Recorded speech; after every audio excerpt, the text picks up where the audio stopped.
Thanks for showing up, you guys. I really appreciate it. So it's the last session. It's session number 9. We went through a full class of learning the basics and experimenting with the brush all the way to now kind of finalizing our character. And as teasered in the beginning, we have the final delivery in August. So it's still a bit of time between June and August. And since this is the last session, we won't have class together, but the one-on-one help desk on Mondays is still open, and it's the same link as every time. So you have the link in the announcement chat and you can book slots. And if it gets full and if there's like all 3 spots are taken, especially when it comes closer to the deadline, just let me know, write me a message. I can open up more slots. I just need to know and then talk with Noah about it. Then today we have a quick reminder of the final delivery and what I'm looking for. Then we're going to talk about posing and rendering. And for the final delivery, you guys, there's gonna be a bit of talking that I need to do with Noah, so I cannot give you all the detailed breakdowns of all the requirements, but I have the criteria for you that, like I said, I'm looking for when grading your sculpts, and I can go over these one more time, and then you will get a separate PDF and where I double check with Noah if all the requirements are in there. And as for the grading criteria, I'm looking for how much you've respected the original design in shapes, volumes, proportions. And like I said, with the hairstyle, I know that this one is very, let's say complex to be. It's difficult to make it in 3D, so this is why there you have a bit more freedom, but the other parts should be as close as possible to the original design. Then clean sculpting, so all surfaces are smooth, no bumps, nice edges. Then subtool organization means are the shapes merged that needs to be merged and separated, so fingers are all separate, then ears are merged to the head is merged to the neck, etc. So it's the body complete in a sense. Then presentation and renders, this is kind of also what we're going to talk about today.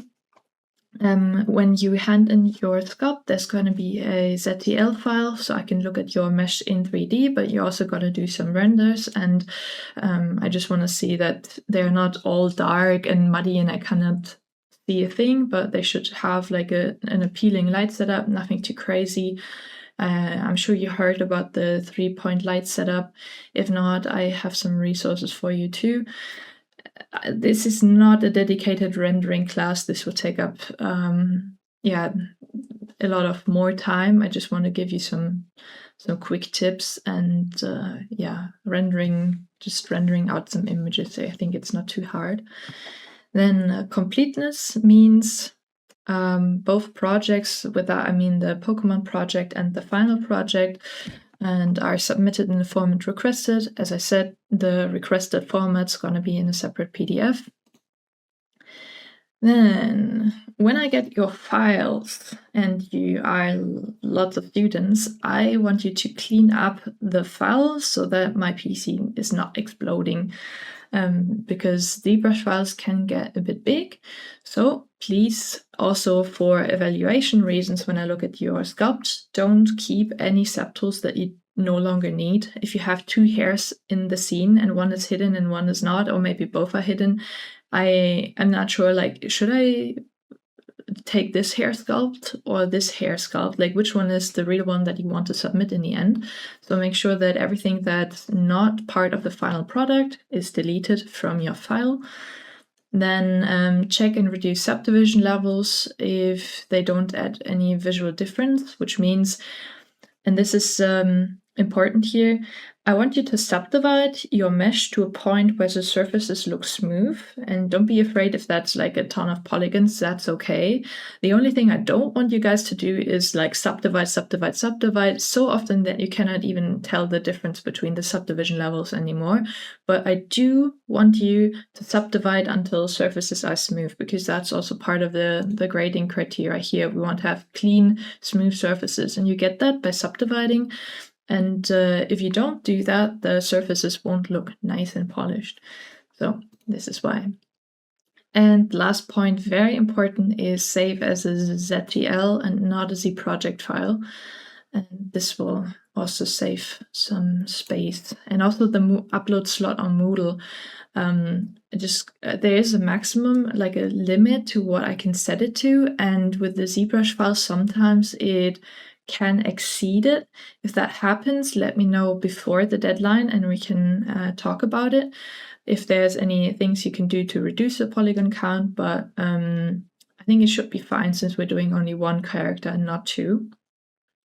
So your today's task is going to be polish your character, and then your homework is basically to complete the remaining steps until the final delivery, which means you finish your character until you have all the elements sculpted in there, you have everything polished and nice, then you pose it and you render it and you upload in time for the final delivery. So there won't be a homework slot next week Wednesday because there's no meeting to review your homework. So you just finish your character for the final delivery. Before we kind of say goodbye in a regular fashion, there are a few things I want to point out and give you on your way, because I think it was in third or fourth semester where also like a student tutor that became a professor or a lecturer, she gave me the good tip, or all of us the tip, to be part of the community, because that's kind of where we want to end up in. So right now you're a student and there's so many places you can go to connect with fellow artists that are ahead on the journey where you want to go to in the future. So make connections with these people. And so many good things came from volunteering, for example, at places. There was the art department, for example, in Berlin and Eindhoven, and I went to Berlin, but I think they closed it for 2027 for some reasons. But there are other like opportunities to volunteer. There are, for example, here Gamescom Dev, they have not even a volunteer position, but a paid position. And usually if you buy the tickets for DevCon, I think they're 400 euros for people from the industry, and people buy them because it's that valuable to them. And if you go to the Gamescom Dev and be like part of the supporter team, and I did that last year too, by the way, you get even paid to be there basically, and you do like 10 hours of work and the rest of the time like over 2 days. So you have 5 hours one day, 5 hours one day, you just scan some tickets or greet some people, point them to the toilet, whatever, and then you have the ticket for free. You can go everywhere to all the talks, meet all the amazing people. I think that's really valuable and underrated. And I know they also have a scholarship program too. I don't know exactly how it works, but you can look at that too. But this is really big. And applications are still open. Like I took the screenshot yesterday, by the way. Then Indie Arena booth, if you want to volunteer at Gamescom and be like right in the center from all the indies, all the people that are really kind, friendly, and approachable. Because I know sometimes like the big ones can feel a bit intimidating, but around there you're surrounded with like amazing people. Then I know there's also FMX happening, where I think you can even submit projects and stuff like that, and you can go there too. I heard the after parties are important there, so not the event itself, but that you then go on the days where they have after parties, because that's where all the people are just chilling, having a beer, and you can chat with basically anyone. And the last two big things are for me like Discord communities. Just be active there, have a look. Just, you don't even need to write something at first, just see how people behave there and how you can maybe become active there too.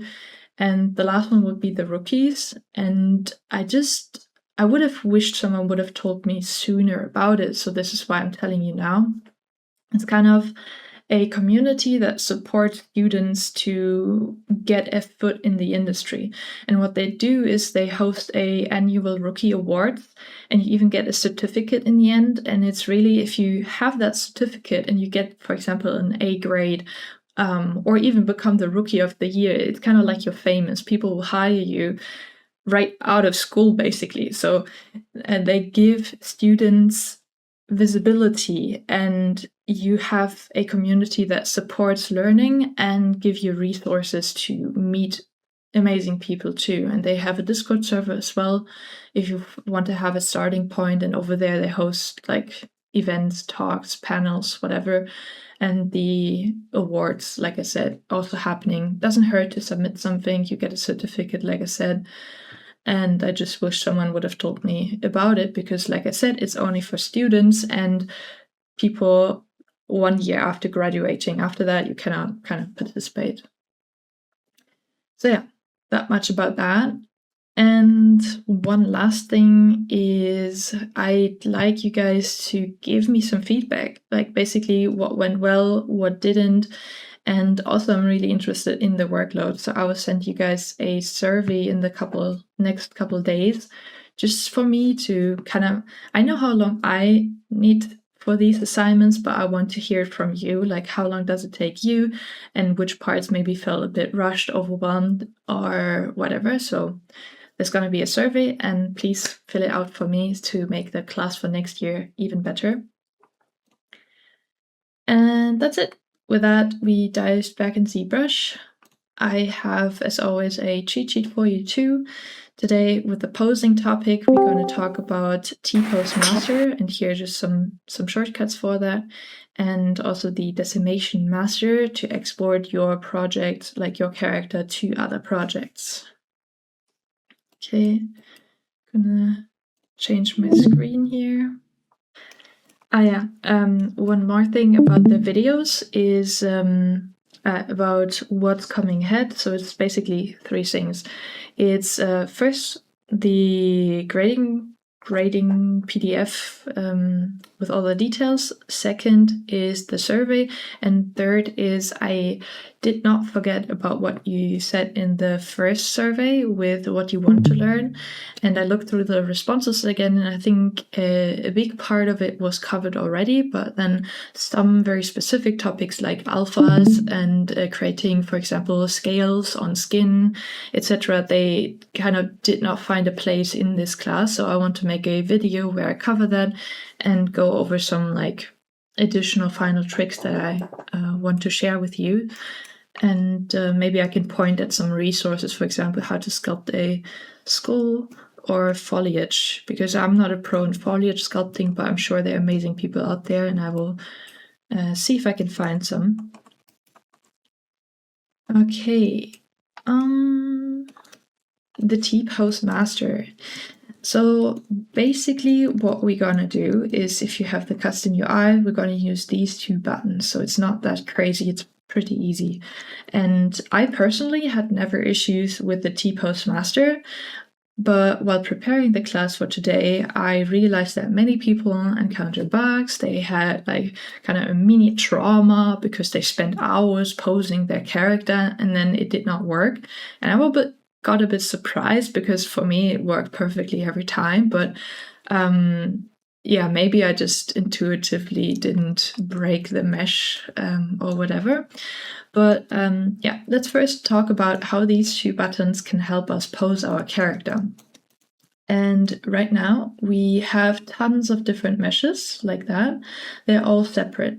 And we can think of, for example, posing the body by taking the lasso tool and then the gizmo and then rotating our arm, but oops, of course our sleeves won't go with it because it's a separate subtool.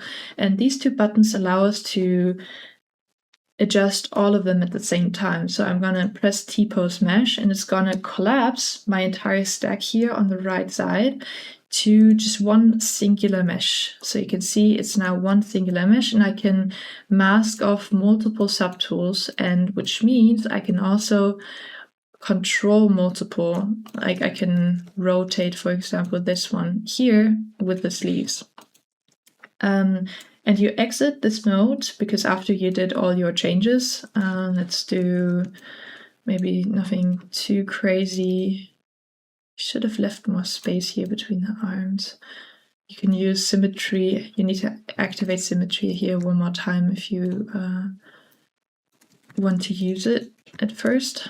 And then let's do something like that. So she's rotated, right? And then we go to T-pose to sub-T, and then it goes through all our transformations and it will apply the pose to all parts of our mesh, like that. And now we have a pose character, basically. At this stage, when we do the posing, we want to break symmetry. This is one point.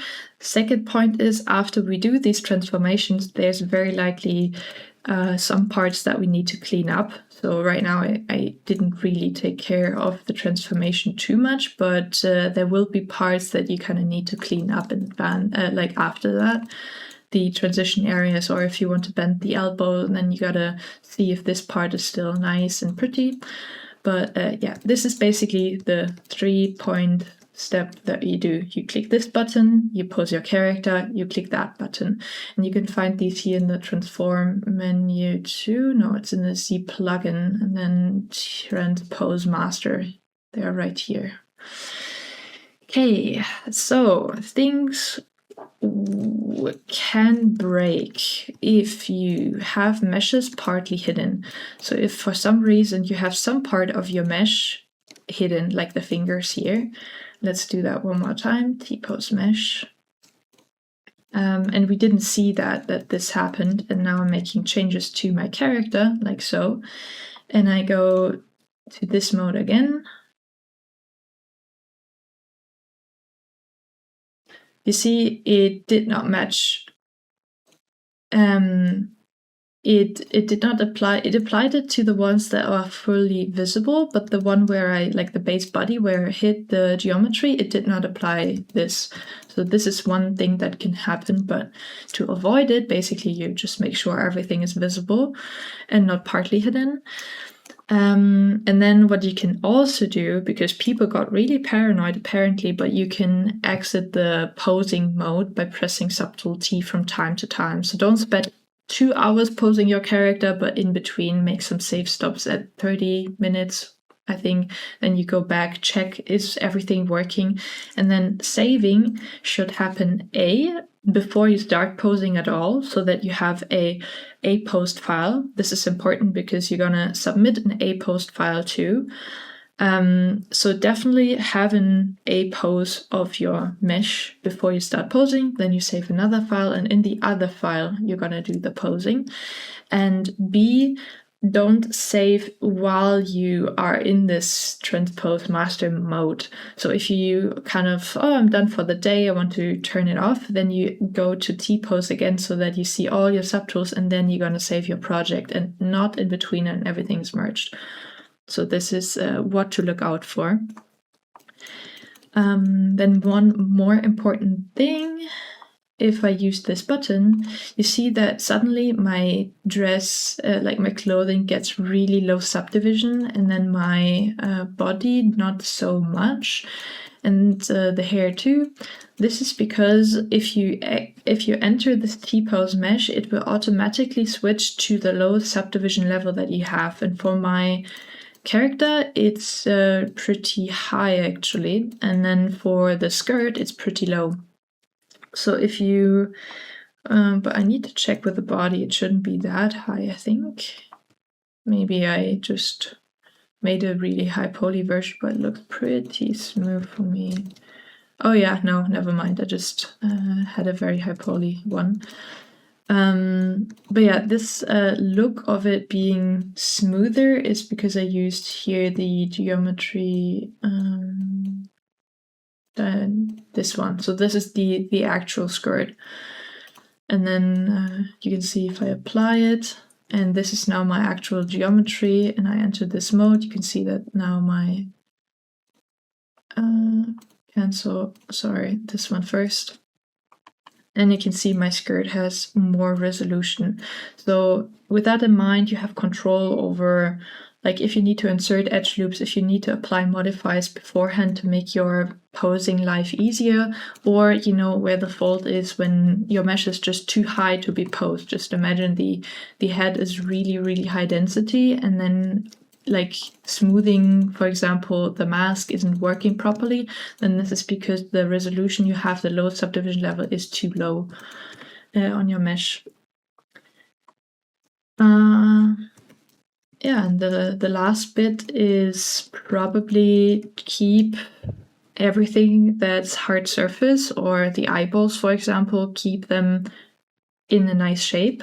For the male character, it would be the buttons and the hat, because these ones, they should stay in their original shape, and buttons too, they're kind of hard surface. We don't want them to get stretched in this process of posing. And for the female character, it would be probably the belt part here in the center that looks like a hard surface element.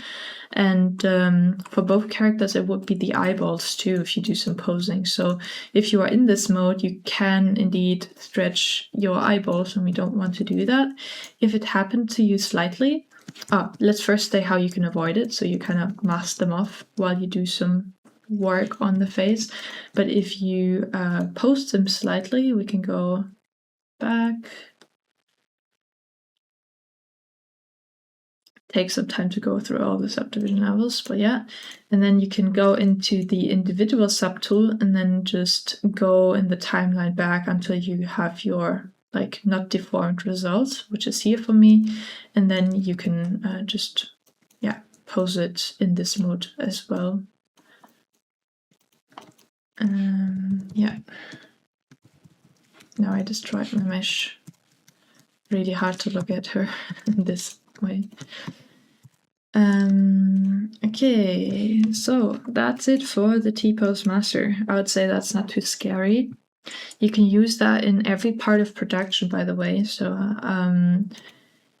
you can use it to, there is this option here to manipulate multiple subdivision levels. That's multiple subtools, that's also possible. But if you just want to make proportional changes of your character when you're in an early blockout stage, you can use this process too.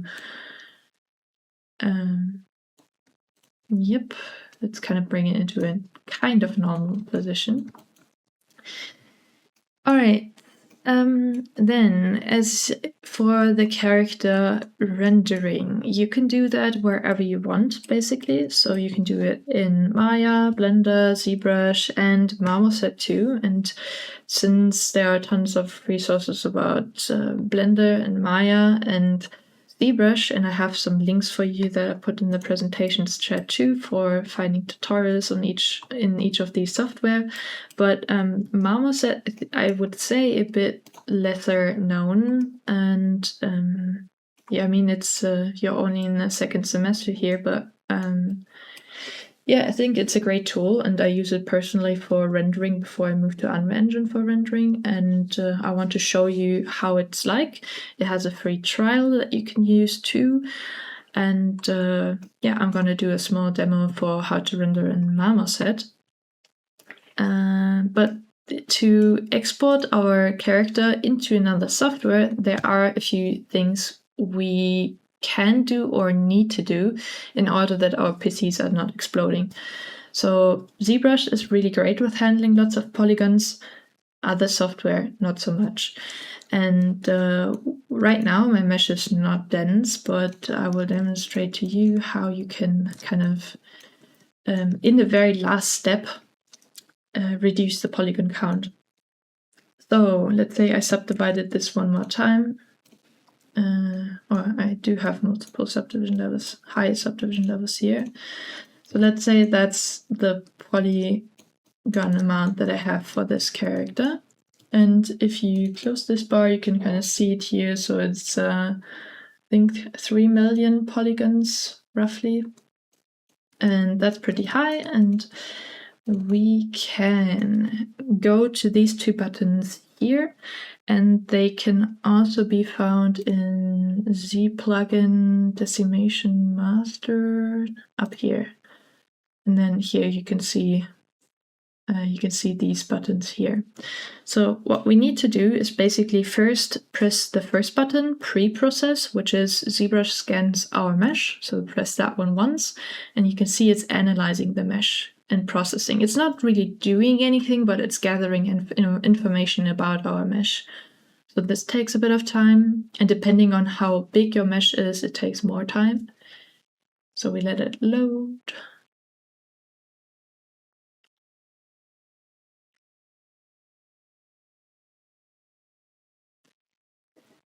All right, it's done. And then the second step that we can do is decimate current. And we have this slider that's correlating with this button. So if we say 20% of decimation, then we reduce it to, let's say, the lower you make the value, then the lower the final polygon count will be.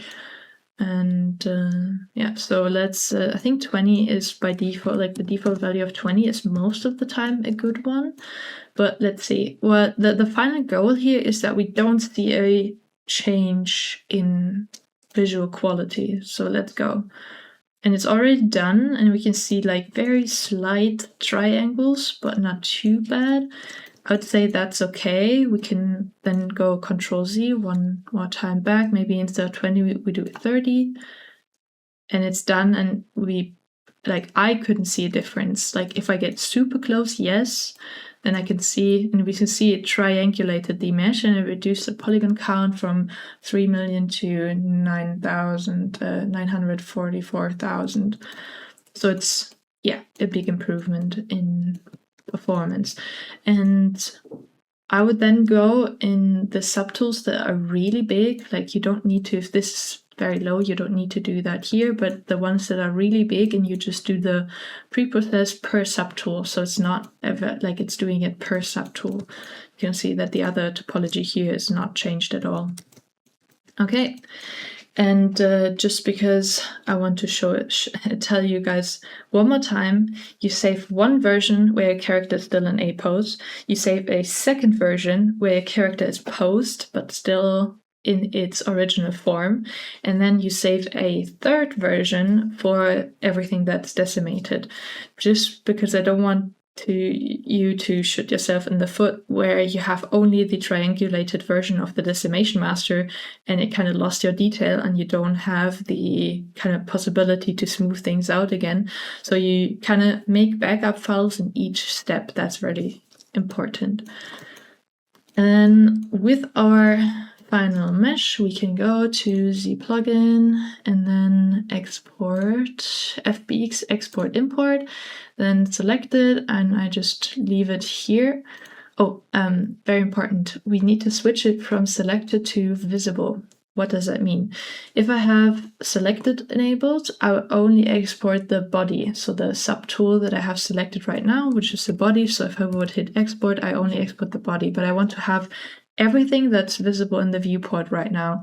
So I go to plugin and choose visible, then hit export and choose a export location. And yeah, one more thing, you would need to apply all the modifiers, the subdivision, like every time I use dynamic thickness, that one won't be applied in the final result, but it's going to be okay for now. So you need to apply the modifier here. But yeah, this is how you can export your mesh to other software. And then I want to show you a quick Marmoset toolbag trick.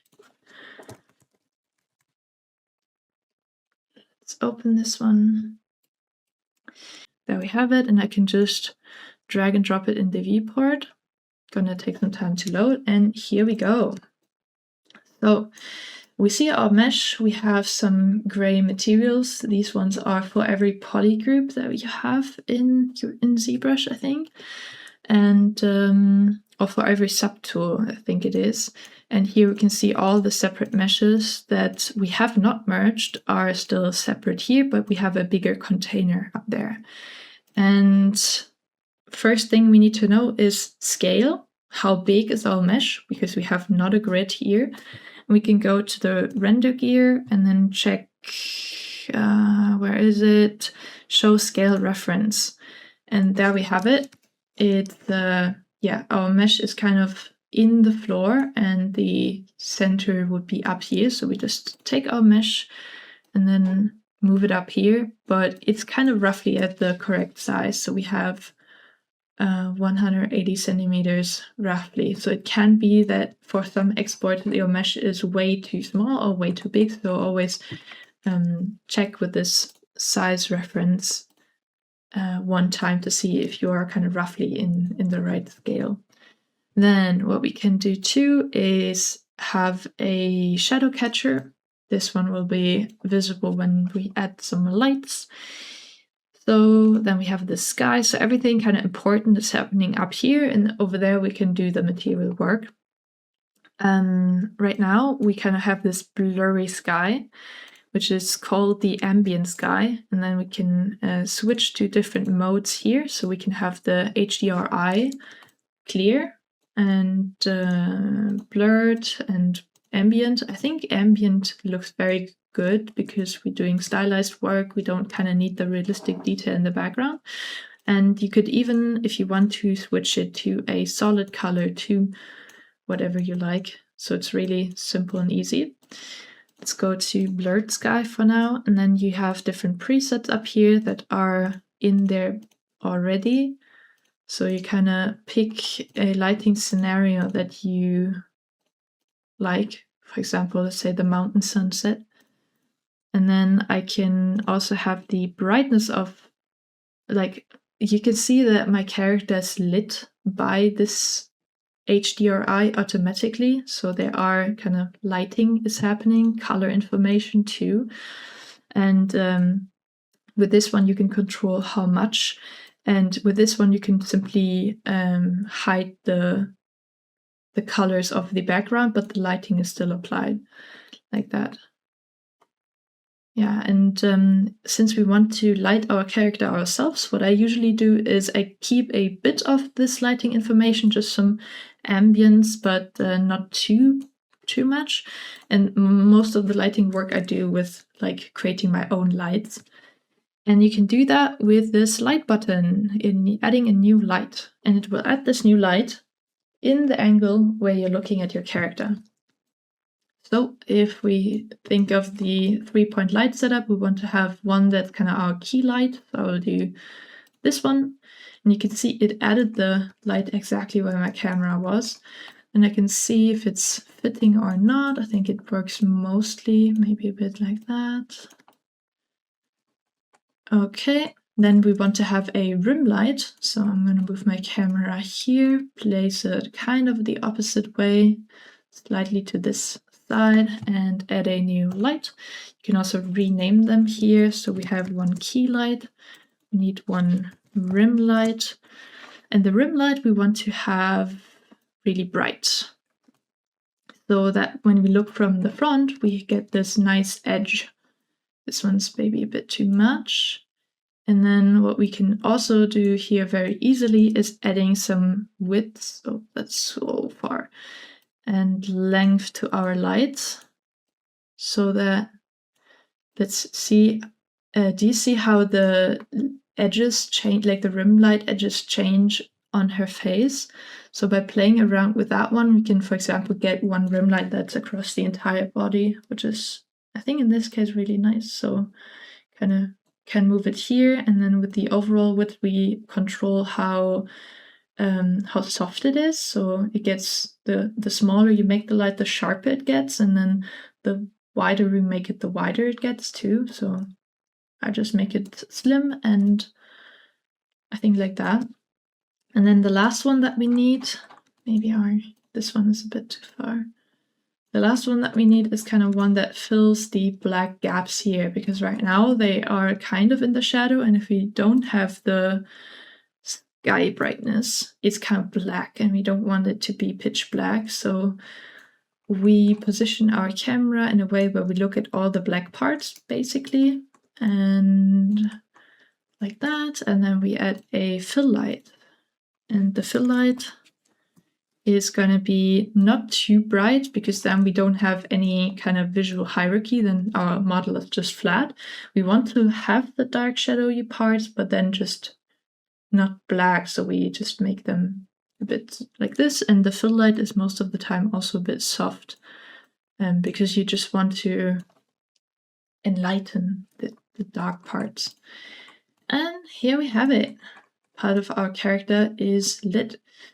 Then about the materials, easy peasy. We can go here to the right side. We can create new materials or pick edit like one of them that got shipped with our character, and like this is the new material. I can name it for example, skin. And oh, where did it go? Here. Then I can drag and drop it onto my skin. And then I can adjust the parameters, so I can make it rougher here, give it like a slightly, this one, and then I can pick a color to see. It's super easy to set up these materials. And then you could do like metalness and all that, but we don't need that for our character here. So let's pick like a roughly decent skin color.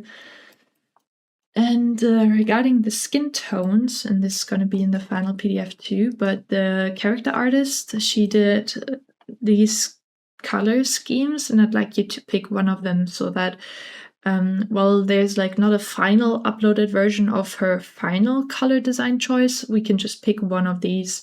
I think they work really well, and if you ask me, I think for the female character, she took like a combination from these two because she has blonde hair, but then a mix of those. And then for the male character, I think he's very close to the first version here, but you're free to choose any, basically.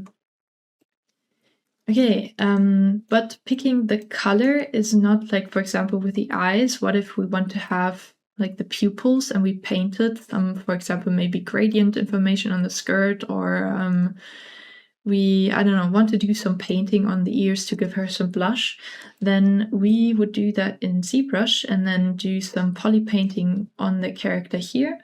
And then we can pick, instead of choosing a color with this albedo color picker, we can then import vertex color. And because right now she did not have any vertex color, it's just all black. But if you have vertex color and you export your character, it's going to be here.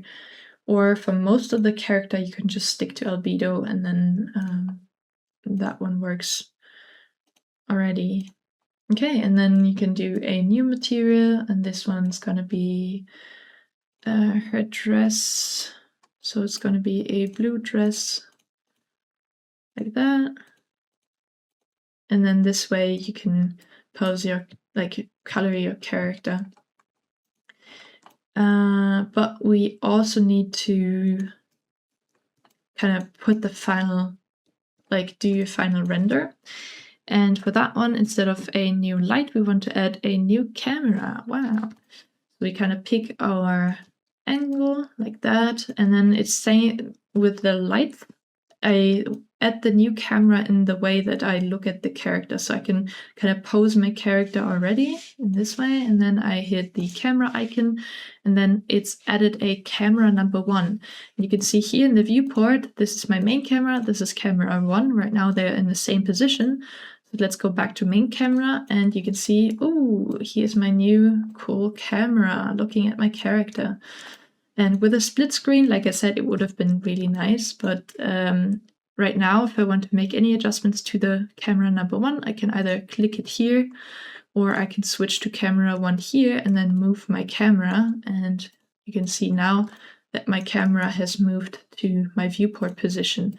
If I don't want this to happen, I can lock my camera number 1, so I cannot move the viewport now. So this is kind of my reminder to switch back here. And in the render settings from camera 1, if you want to adjust these, you kind of need to unlock this one too. But there are some things you can adjust here, which is, for example, what do we want to adjust? We can add some depth of field, so we have kind of blurry and sticky focus. I think if you press the middle mouse button, you can kind of pick the focal point. So let's focus on the face, and then you can adjust the near blur and far blur to make it not that strong. And we can play around with these basically. For the rendering, we can enable global illumination too. That's what we want, ambient occlusion as well. And yeah, you can play around rendering your character this way. And one last thing really is the turntable. So I can click on my mesh, this one I want to add to my turntable, then I hit this turntable icon, and then it's automatically added, but you can also just bring it underneath. And then you have a timeline, and you can render out a turntable. Wow, it's really just that easy. It's really made for rendering your character. And then if you want to capture any of your final results, you go to capture. You can capture an image or a video, and you have some settings. You can tweak these beforehand. So for image, we have these settings, and video, we have these settings. And you can also change the kind of aspect ratio. So if you want to have a square image, you can do it like that. And you can also check transparency, because the background is then transparent, and you can do whatever you want with it in Photoshop later. And then we can hit OK. And if you want to capture it, you need to capture image, and it's captured. And you will find it in your show output folder. Yes, and we can even see our shadows here too. Okay, that was a really quick rundown of what you can do in Marmoset, Decimation Master, and posing. Are there any questions?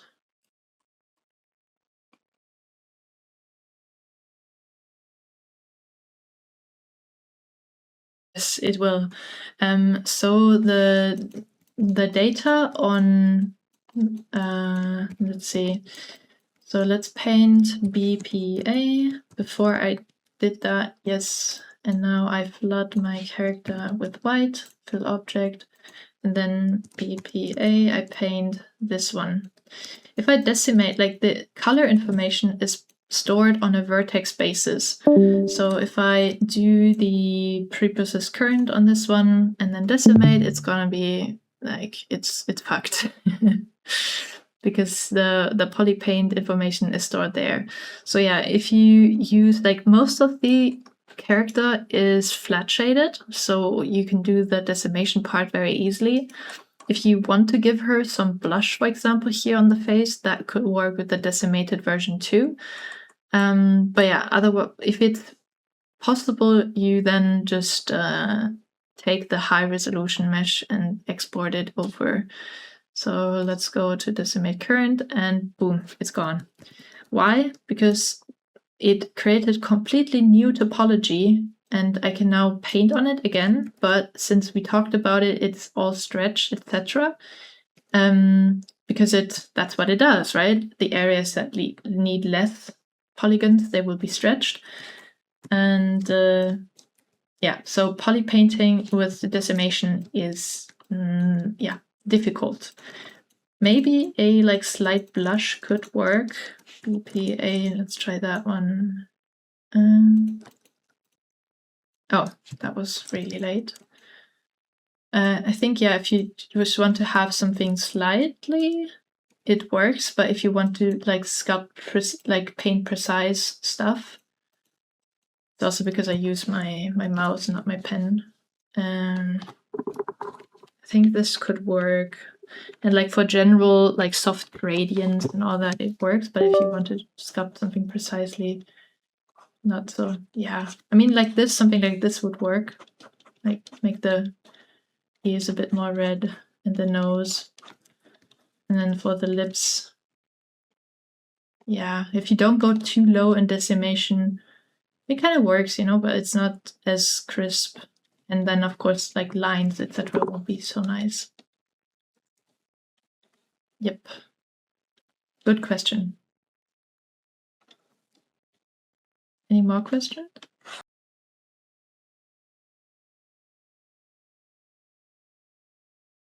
You can do any pose you like.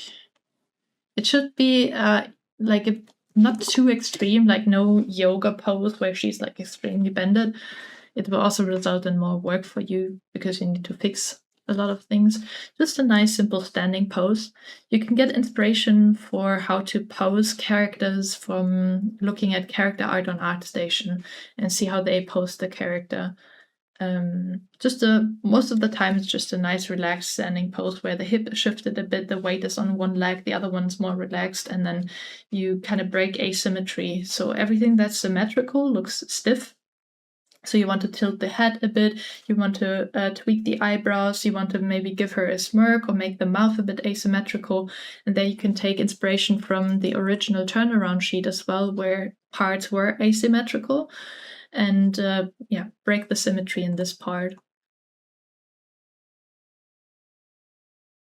So that one is not really possible unless you do retopology, etc. So like to get accurate normal map, what you would do is you would create a low poly version of your mesh, like an accurate one. Then you would put seams where then you would UV unwrap your mesh.